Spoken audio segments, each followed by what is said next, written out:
ప్రభుకే మహిమ కలుగును గాక. కూడి వచ్చిన మీ అందరికీ కర్మల ఆత్మీయ సహవాస సంఘ విశ్వాసులందరికీ మన ప్రభువును ఆయన ప్రియ కుమారుడునైన యేసుక్రీస్తు వారి శ్రేష్టమైన నామంలో శుభములు మరియు అందరికీ వందనాలండి. నెహెమ్యా గ్రంథం 3వ అధ్యాయాన్ని మనం ధ్యానం చేసుకుంటాం. నెహెమ్యా గ్రంథం 3వ అధ్యాయాన్ని ధ్యానం చేసుకుందాం. ఈ అధ్యాయంలో ముఖ్యాంశం ఏంటంటే ప్రాకారములు గుమ్మములు కట్టుట. ప్రాకారములు గుమ్మములు కట్టుట. ఒక 10 గుమ్మాల గురించి ఈ అధ్యాయంలో మనం చూస్తాం. గొర్రెల గుమ్మం, మత్స్యపు గుమ్మం, పాత గుమ్మం, లోయ ద్వారం, పెంట గుమ్మం, ధార గుమ్మం, నీటి గుమ్మం, గుర్రపు గుమ్మము, తూర్పు ద్వారము, మిష్కాదు గుమ్మం. ఈ గుమ్మములను బాగు చేయడాన్ని మనం చూస్తాం. ఈ అధ్యాయంలో దేవుని సేవయందు దేవుని దృష్టికి ప్రసిద్ధికెక్కిన సేవకులు చేసిన పని వర్ణించబడింది. వారి పేర్లు ఇందులోనూ పరలోకంలోనూ ఉన్నట్లు వ్రాయబడ్డాయి. వారిలో అనేకులు అంతకుముందు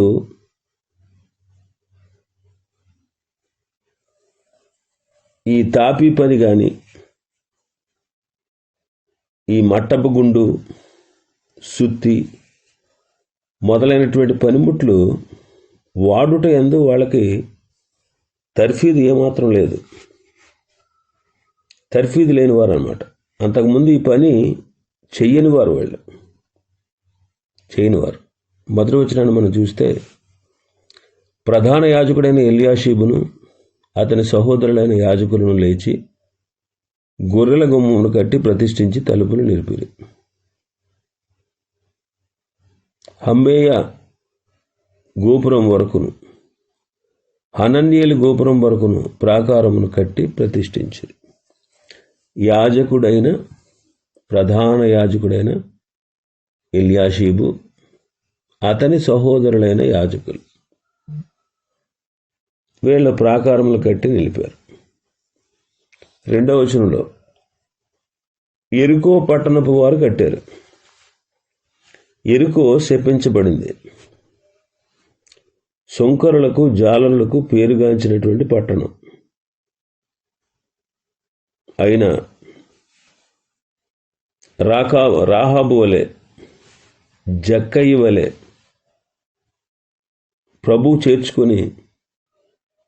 ప్రభువుని చేర్చుకొని రక్షింపబడిన వారు వీళ్ళనమాట. వీళ్ళు కట్టారు. 3వది, అధిపతులు పనిచేస్తూ ఉన్నారు. 9వ వచనం, వారిని ఆనుకొని యెరూషలేములో సగము భాగమునకు అధిపతి అయిన హూరు కుమారుడైన రెఫాయా బాగు చేశాను. అధిపతులు పనిచేస్తున్నారు. 12వ వచనంలో, వారిని ఆనుకుని యెరూషలేములో సగమునకు అధిపతి అయిన హెల్లోహేషు కుమారుడైన షల్లూము బాగు చేశాడు. 15వ వచనంలో, అటు వెనక మిస్పా ప్రదేశమునకు అధిపతి అయిన కొల్హోజే కుమారుడైన షల్లూము ధార యొక్క గుమ్మమును బాగు చేసి కట్టాడు. 17వ వచనంలో చూస్తే, బి పార్ట్లో అతన్ని ఆనుకొని తన భాగములో కెయిలా యొక్క సగం భాగమునకు అధిపతి అయిన హషబ్యా కట్టాడు. 19వ వచనంలో, అతన్ని ఆనుకొని మిస్పాకు అధిపతియు యేషూవకు కుమారుడు అయిన ఏజరు అతను కట్టాడు. అంటే వీళ్ళందరూ అధిపతులు. 5వ వచనంలో, క్షమించాలి, 9వ వచనంలో, 12వ వచనంలో, 15వ వచనంలో, 17, 19 వచనాల్లో వీళ్ళ పట్టణంలో అధిపతులు. వీళ్ళు కూడా విధేయత కలిగి పనిచేస్తున్నారు. ఆ తర్వాత మనం 8వ వచనంలో మనం చూస్తే, వారిని ఆనుకొని బంగారపు పనివారి సంబంధి అయిన హర్హయ కుమారుడగిన ఉజ్జీయేలు బాగు చేయువాడే ఉండేది. బంగారపు పని చేసేవాడు, కంసాలి వాళ్ళు, సున్నితమైన పని చేసేవాళ్ళు వాళ్ళు. అయినా సరే ఇక్కడ పెద్ద పెద్ద రాళ్లతో ప్రాకారాలను కట్టి పని చేస్తున్నారు. ఆ తర్వాత 8వ వచనంలోనే అతను ఆనుకొని ఔషధ జ్ఞానియగు హనన్య పని జరుపుతున్నాడు. డాక్టర్ పని చేస్తున్నాడు. ఇక్కడ డాక్టర్ పని చేస్తున్నాడు. ఇంకా 17వ వచనంలో లేవీలు బాగు చేస్తున్నారు. లేవీలు పని చేస్తున్నారు. లేవీలు అంటే మందిరంలో పరిచర్య చేసేవాళ్ళు. అయినా సరే ప్రాకారం దగ్గరకు వచ్చి గోడ కట్టే పని చేస్తున్నారు. ఇంకా మనం చూస్తే స్త్రీలు పని చేస్తున్నారు. 12వ వచనంలో వారిని ఆనుకొని యెరూషలేములో సగమునకు అధిపతి అయిన హల్లోహేషు కుమారుడైన షల్లూమును అతని కుమార్తెలను బాగు చేశారు. కుమార్తెలు పనిచేశారు. స్త్రీలు పని చేస్తున్నారు. 3వ వచనం మనం చూస్తే మత్స్యపు గుమ్మమును హస్యనాయ వంశస్థులు కట్టిరి, మరియు వారు వాటికి దూలములను ఎత్తి తలుపులు నిలిపి తాళములు గడియలు అమర్చారు. 2వ అధ్యాయం 20వ వచనంలో మనం చూసాం, వారు కట్టుటకు పూనుకున్నారు. ఆయన దాసులమైన మేము కట్టుటకు పూనుకొని ఉన్నాము. ఈ 3వ అధ్యాయంలో ఆనుకొని అనే మాట 32 సార్లు ఉంది. బాగు చేసిరి అనే మాట కూడా 32 సార్లు ఉంది. దేవుని పనికి పూనుకొని ఆనుకొని బాగు చేశారు. వాళ్ళు పూనుకున్నారు, ఆనుకున్నారు. ఆనుకోవడం అంటే ఏంటి తెలుసా? ఐక్యత కలిగి ఉండుట. ఐక్యత కలిగి ఉండుట. దేవుని పనికి పూనుకోవాలి, ఆనుకోవాలి. ఆనుకోవడం అంటే ఐక్యత కలిగి ఉండడం. దేవుని పని చేయడానికి పూనుకోవాలి మొదట. వాళ్ళు చేస్తారులే, మనకెందుకు, చేసేవాళ్ళు ఉన్నారులే, మనం చేయకపోతే ఏమవుద్ది అని కొంతమంది చేయరు, చేసేవాళ్ళు చేయనివారు. దేవుని పనికి పూనుకోవాలి. దేవుని పనికి ఎవరు మట్టుకు వాళ్ళు. ఇది దేవుని పని. ఈ దేవుని పనిలో నేను నా వంతుగా నా కృషి నేను చేస్తాను. ఎవరు వస్తే ఏంటి, రాకపోతే ఏంటి, నేను దేవుని పని చేస్తాను అనుకోవాలి. పూనుకోవడం ఒకటే కాదండో, ఆనుకోవాలి. ఆనుకోవాలంటే అర్థం ఐక్యత కలిగి చేయాలి. ఒకళ్ళని ఆనుకొని ఒకళ్ళు, ఇది వీళ్ళంత భాగం వరకు కట్టాలి, కట్టేశారు. అక్కడి నుంచి వేరే ఒకళ్ళు ఆ భాగాన్ని కట్టారు. అక్కడి నుంచి మళ్ళీ దాన్ని ఆనుకొని మరొకళ్ళు. అందుకు ప్రాకారాలు 52 రోజుల్లో, పడిపోయిన ప్రాకారాలు గుమ్మాలు నిలబెట్టడానికి 52 రోజుల్లో వాళ్ళు అద్భుతంగా చేశారు. ఆనుకొనుట అంటే ఐక్యతగా ఉండుట. ఇప్పుడు మొదటి వచనం చూడండి. హంబేయ గోపురం వరకు, బి పార్ట్లో, హంబేయ గోపురం వరకు, హనన్యేలు గోపురం వరకు ప్రాకారములు కట్టి ప్రతిష్ఠించారు ప్రధాన యాజకుడైన ఎల్యాషీబు అతని సహోదరులు. 2వ వచనంలో అతనిని ఆనుకొని యెరికో పట్టణం వారు కట్టారు. వారిని ఆనుకొని ఇమ్రీ కుమారుడైన జక్కూరు కట్టాడు. 4వ వచనంలో వారిని ఆనుకొని హక్కోజుకు పుట్టిన ఊరియా కుమారుడైన. 5వ వచనంలో వారిని ఆనుకొని 7వ వచనంలో వారిని ఆనుకొని, 8వ వచనంలో వారిని ఆనుకొని. ఏంటిదంతా? ఇలా చదువుకుంటూ పోతే 32 సార్లు ఉంది. అందుకే ప్రాకారాలు కట్టబడ్డాయి. నీ పని నువ్వు చేయాలి. నీకు అప్పగించిన పనిలో నువ్వు లిమిట్గా ఉండాలి. ఎదటోడి పనిలో ఏలెట్టకూడదు. నీకు ఏ పని చెప్పారో ఆ పని చేయాలి. వాళ్ళకేం పని చెప్పారు, వీళ్ళకేం పని చెప్పారు, నాకేం పని చెప్పారు, ఇలా బేరీ చేసుకోకూడదు. నీకు ఏ పని అప్పచెప్పారో ఆ పని చేయాలి. ఇంకొకరికి ఏ పని అప్పచెప్పారో ఆ పని చేస్తారు. అప్పుడు దేవుని పని ముందుకు వెళ్తుంది. నువ్వు నీకు అప్పగించిన పని నువ్వు మానేసి పక్కోడి పనులు వెలువెడితే ఉన్నది చెడిపోద్ది. కాబట్టి మనం ఐక్యత కలిగి చేయాలి. దేవుని పని ఐక్యత కలిగి చేయాలి. అపొస్తలుల కార్యములు 8వ అధ్యాయంలో చూస్తే ఒక మంత్రి రక్షించబడ్డాడు, కందాకే మంత్రి. 9వ అధ్యాయంలో పరిసయ్యుడైనటువంటి పౌలు రక్షించబడ్డాడు. 16వ అధ్యాయంలో లూదియా అనే వర్తకురాలు రక్షించబడింది. లోకా అనే వైద్యుడు రక్షించబడ్డాడు. వీళ్ళందరూ కలిసి ప్రభు పనిలో కొనసాగారు. అందరూ ఒక్క భావంతో సువార్త విశ్వాస పక్షమున పోరాడుతూ ఏక మనసు గలవారే ఎదిరించి వారికి బెదరకుండా దేవుని పని చేశారు.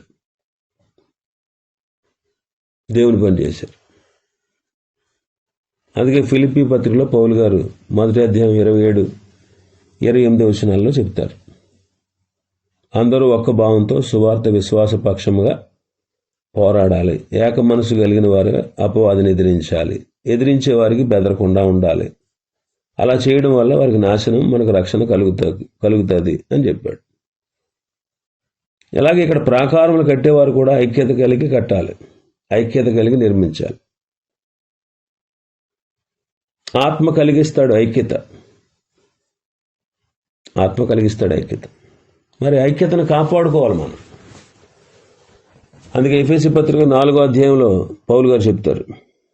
ఎఫెసీ పత్రిక 4వ అధ్యాయంలో పౌలు గారు చెప్తారు, సమాధానమును బంధము చేత ఆత్మ కలిగించు ఐక్యతను కాపాడుకున్నట్టు ఎందు మనం శ్రద్ధ కలిగి ఉండాలి.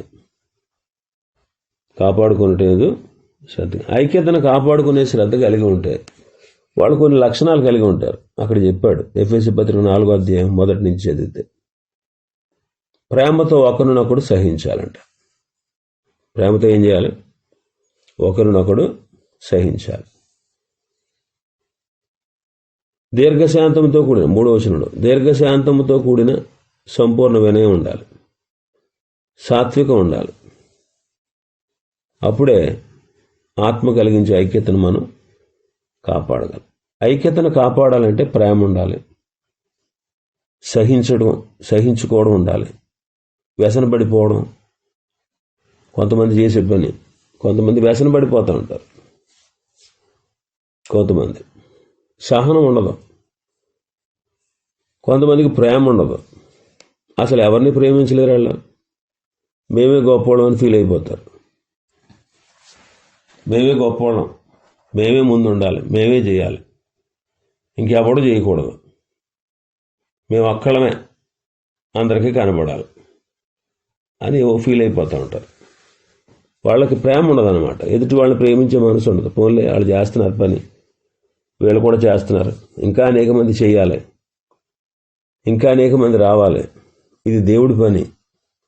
దేవుని పని కొనసాగాలంటే అనేకులు ప్రోత్సాహపరచాలి ప్రేమతో. ఒకళ్ళనొకళ్ళు ప్రేమించాలి సాటి వాళ్ళని. ఆడి పనికి మొదలడు, ఈడి పనికి మొదలడు, ఆడ మంచివాళ్ళు కాదు, వీళ్ళు మంచివాళ్ళు కాదు, నువ్వు మంచివాడువా, నువ్వు మంచిదానివా, అసలు నువ్వెంత మంచిదాను, నువ్వెంత మంచివాడు ఒకసారి చూసుకున్నావు ఎప్పుడన్నా?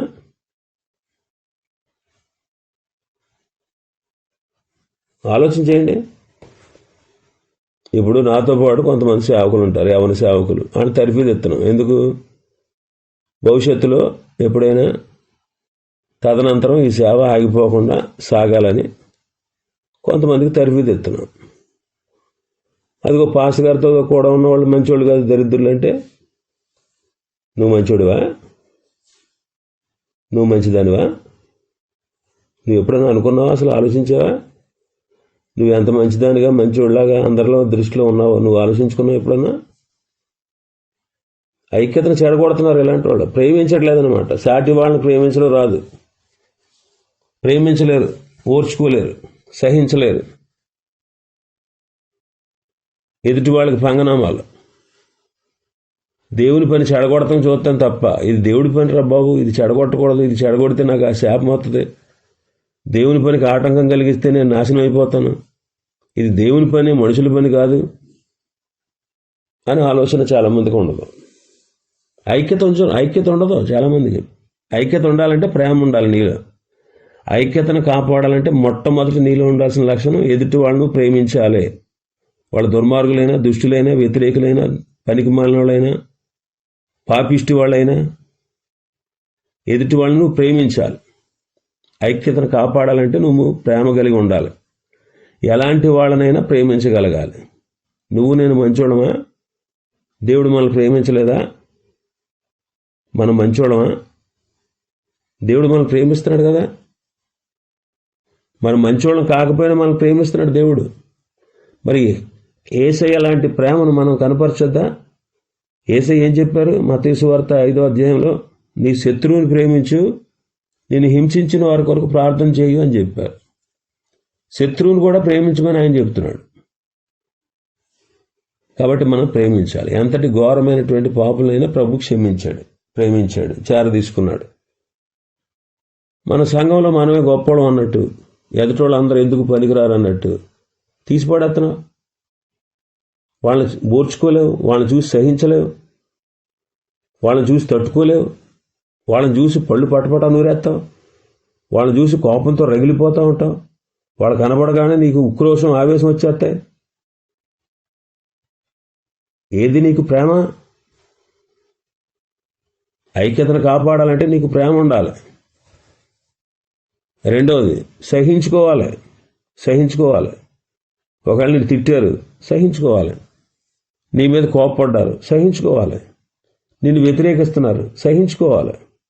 నిన్ను అవమానిస్తున్నారు, సహించుకోవాలి. నిన్ను చాటును దూషిస్తున్నారు, సహించుకోవాలి. ఓర్చుకుంటేనే ఐక్యత కాపాడుతావు. ఓర్చుకోకుండా అన్న ప్రతిదానికి రియాక్ట్ అయిపోతూ ఉంటే, ప్రతిదాన్ని మరి బయటికి తీసుకొచ్చి ఏమైనా సరే రుజువు వేసేయాలి, సాక్ష్యం వేసేయాలా అంటే నువ్వు ఐక్యతను ఎలా కాపాడుతావు? ఐక్యత కాపాడట్లేదు, నువ్వు చెడగొడుతున్నావు. కాబట్టి ఐక్యతను కాపాడాలంటే ప్రేమ ఉండాలి, సహించాలి. మూడోది దీర్ఘశాంతం ఉండాలి. ఎన్నాళ్ళు సహించుకోమంటారంటే, ఎన్నాళ్ళండి మేము తట్టుకునేది? సహనానికి కూడా ఒక అద్దు ఉంటుందండి. ఇది నీ బైబిల్లో మాటలు, నీ సొంత బైబిల్లో మాటలు, పరిశుద్ధ గ్రంథంలో లేవా మాటలు? నువ్వు రాసేసుకున్నావు సొంతంగా. ఎన్నాళ్ళైనా సహించాలి. ఎన్నిసార్లు క్షమించాలి ప్రభు అని అడిగాడు పేతురు. 7 మార్లు మట్టుగా అన్నాడు. కాదు, 70 మార్లు మట్టుగా అన్నాడు ఆయన. అంటే జీవితకాలం అంతా నువ్వు బ్రతికేది 70 సంవత్సరాలు లేకపోతే 80 సంవత్సరాలు. అంటే బ్రతికినంతకాలం నువ్వేం చేయాలి? ప్రేమిస్తూనే ఉండాలి, సహిస్తూనే ఉండాలి, క్షమిస్తూనే ఉండాలి. అప్పుడే నువ్వు ఐక్యతను కాపాడగలవు. దీర్ఘశాంతం. తర్వాత సంపూర్ణ వినయం. చెప్పిన దానికి వెంటనే లోబడాలి. దేవుని వాక్యం ఇలా చెప్తుంది, నేను ఇలా ఉంటాను, వెంటనే లోబడాలి. అంతేగాని వాక్యం చెప్తారమ్మా, 3 వాక్యాలు చెప్తారు, చెప్పోళ్ళు చేస్తున్నారా, అందరూ చేసేస్తున్నారా, నేను చేస్తాకే, ఏం మాటలా? అంటే ఏమి లేదు నీకు? సంపూర్ణ వినయం లేదు, సాత్వికం లేదు. సాత్వికం అంటే కీడును సహించే గుణం లేదు. యేసుక్రీస్తు ప్రభు నేను సాత్వికుడును, దేన మనసు గలవాడని అన్నాడు. కీడును సహించాడు ఆయన. ఉమ్మేశారు, తుడుచుకున్నాడు. గడ్డముల పక్కల పెరికేశారు, ఓర్చుకున్నాడు. అరిచేతులతో కొట్టారు, పిడికిలతో గుద్దారు, అవమానించారు, బట్టలన్నీ తీసేశారు, దిగంబరిగా చేశారు, కొరడాలతో ఈపులన్నీ, వీపంతా, శరీరం అంతా చీల్చి పాడేశారు, మేకులతో కాళ్ళకి చేతులకి దిగ్గొట్టారు, తలపైన ముళ్ళ కిరీటం పెట్టారు, ప్రక్కలో బళ్ళెంతో పొడిచారు. తండ్రి వీరేమి చేస్తున్నారు, వీరు ఎరగరు కనుక వీరిని క్షమించు అన్నాడు.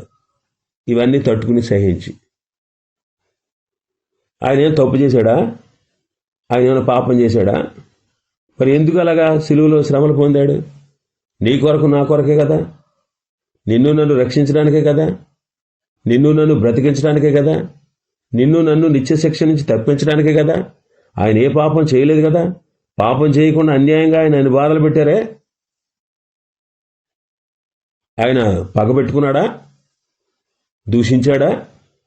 ఎదురు తిరిగాడా? నీ అంతు చూస్తానన్నాడా? ఇవన్నీ అన్నాడు ఆయన? అనలేదు కదా. సహించుకున్నాడు, సాత్వికం కనుపరిచాడు. నేను సాత్వికుడును అని ఆయన తన సాత్వికత్వాన్ని, కీడును సహించే గుణాన్ని కలిగి ఉన్నాడు. ఆయన ఏ పాపం చేయలేదండి, ఏ తప్పు చేయలేదు. అయినా అన్యాయంగా ఆయన శిలువ శ్రమలన్నీ భరించాడు. ఎందుకో తెలుసా? నీ కోసం, నా కోసం, నిన్ను నన్ను రక్షించడానికి. నేను ఎందుకు భరించాలని అనుకుంటే నీకు నాకు రక్షణ దొరికేది కాదు. నువ్వు నేను ఇంకా పాపులుగానే మిగిలిపోదు, నిత్య నాశనానికి, నరకానికి పోదు. మన పాపాలను బట్టి మనం శిక్ష అనుభవిస్తా తరతరాలు యుగయుగాలు నాశనం అయిపోయి ఉండాల్సిన పరిస్థితిలో ఉండేవాళ్ళు. నిన్ను నన్ను ఎంత ప్రేమించాడు ఆయన. ప్రేమించి నీ కొరకు నా కొరకు ఎంతగా సహించుకున్నాడు. నువ్వు సహించలేకపోతున్నావంటే నువ్వు యేసుప్రభు కంటే గొప్పదానివా, గొప్పోడువా? ఐక్యతను కాపాడుకోవాలంటే లక్షణాలు: ప్రేమ ఉండాలి, సహించాలి, దీర్ఘశాంతం ఉండాలి, వాక్యానికి సంపూర్ణంగా నువ్వు లోబడాలి, కీడును సహించే గుణాన్ని కలిగి ఉండాలి. అప్పుడు ఐక్యతను కాపాడుతావు. ఐక్యత మనం ప్రదర్శించగలం. కాబట్టి ఆనుకొని అనే మాట ఐక్యతను సూచిస్తూ ఉంది. ఆనుకొని మనం అందరం కూడా ఒక్క భావంతో, ఏక మనసుతో, ఏక ఆత్మతో, ఏక భావంతో, ఏక తాత్పర్యంతో మనం కొనసాగితే దేవుని పని జరుగుతుంది. లేదా దేవుని పని ఆగిపోద్ది. దేవుని పని అంత ఫుల్ఫిల్గా జరగదు. దేవుని పనికి మనమే ఆటంకమైతే, దేవుని పనికి నష్టం కలిగించే వాళ్ళం మనమే అయితే, దేవుని పని జరగకుండా ఆటంకంగా ఉండే వ్యక్తులు మనమే అయితే ఆ శాపం అంతా మనకి. ఎవడైనా దేవుని ఆలయమును పాడు చేసిన ఎడల దేవుడు వాడిని పాడు చేయదు. అంటే దేవుడి పని నువ్వు పాడు చేసావంటే దేవుడు నిన్నేం చేస్తాడు? పాడు చేస్తాడు. నేను పాడు చేస్తున్నా కానీ కొన్నిసార్లు తెలియదు. కొంతమంది మొండికెత్తిపోయి పాడు చేస్తున్నా సరే, ఏంటి గడిదగుడ్డు, ఇంకేం చేస్తాడు దేవుడు, ఇంకెంతకంటే నష్టం జరుగుద్దా, బోళ్ళని భరించేశాం, నువ్వే భరించేశాను అనుకుంటున్నావు. ఆ భరించే ఓపిక, శక్తి కూడా దేవుడు నీకు ఇచ్చాడనే విషయం నీకు అర్థం కావట్లేదు. ఇలా అయిపోయారు మానవులందరూ. విశ్వాసులందరూ ఎక్కడ పడితే అక్కడ ఇలా తయారయ్యారు. సేవకులందరూ కూడా ఎక్కడ పడితే అక్కడ ఇలా తయారయ్యారు. ఐక్యతగా ఉండాలి. ఇప్పుడు ఐక్యత అంటే ఏంటి? ఏదైనా కార్యం జరుగుతుంది, నీ అంతటా నువ్వు స్వచ్ఛందంగా రావాలి. నీకు ప్రత్యేకంగా ఫోన్ చేసి చెప్పరు, లేకపోతే పేరు పెట్టి చెప్పరు. ప్రత్యేకంగా ఒక విషయం చెప్పారంటే వచ్చేయాలంతే, వచ్చేయాలి. పూర్వదినాలు మేము అలాగే ఉండేవాళ్ళం. మాకెవరు చెప్పేవాళ్ళు కాదు, మాకెవరు కేకేసి పని అప్ చెప్పేవారు కాదు. ఇదిగో పలానా మందిర పని, పలానా మీటింగ్స్ అనగానే మేమే వెళ్ళిపోయేవాళ్ళం.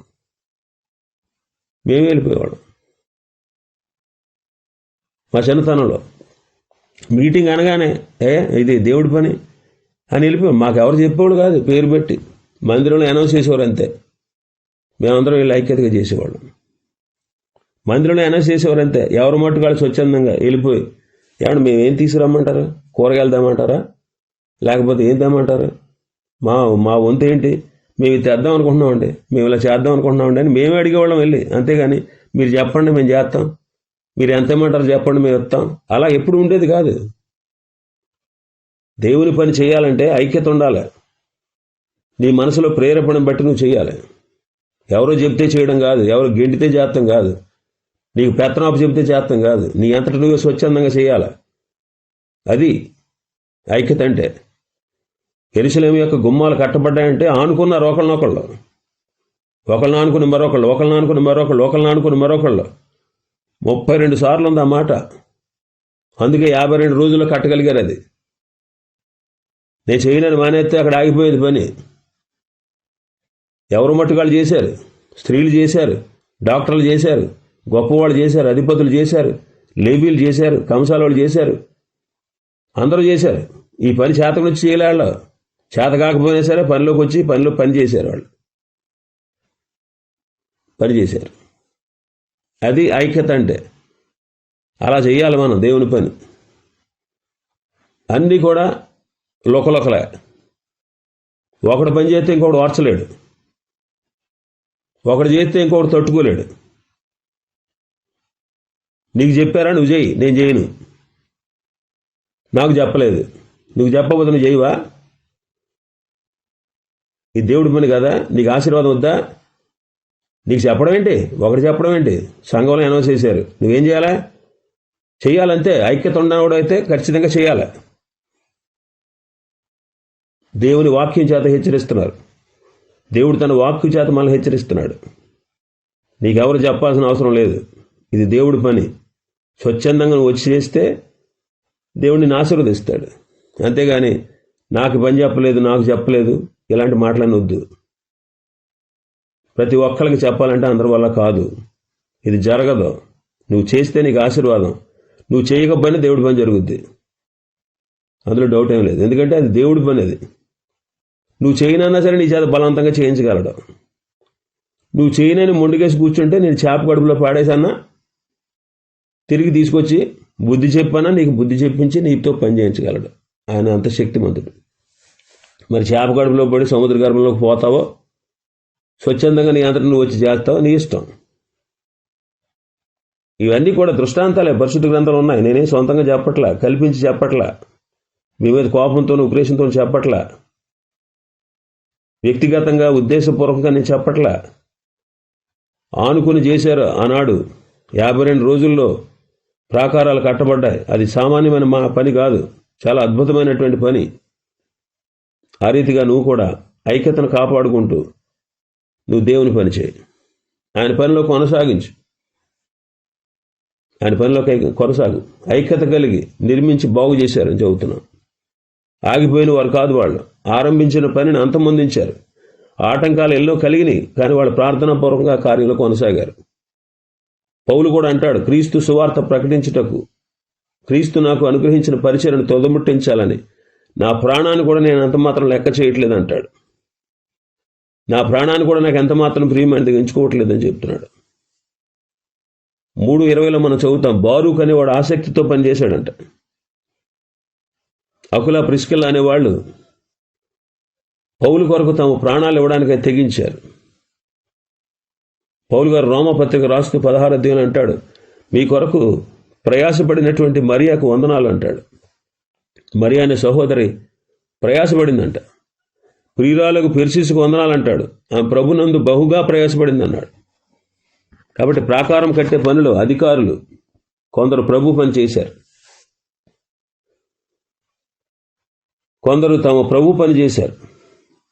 ఈనాడు అందరూ తమ సొంత కార్యాలు చూసుకుంటున్నారు, కానీ యేసుక్రీస్తు కార్యాలు చూడరు.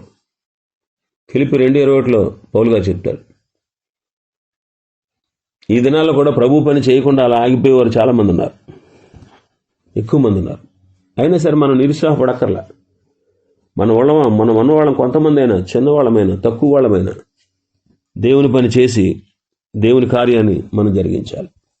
ఆయన కార్యాల ముందుకు కొనసాగాలి. చాలా విషయాలు ఉన్నాయి ఈ అధ్యాయంలో. ప్రభు చిత్తమైతే రేపటి దినం మరికొన్ని విషయాలు మనం ధ్యానం చేసుకుందాం. దేవుడి వర్తమానాన్ని మన వెనుకడిలో ఆశీర్వదించును గాక. ఆమేన్.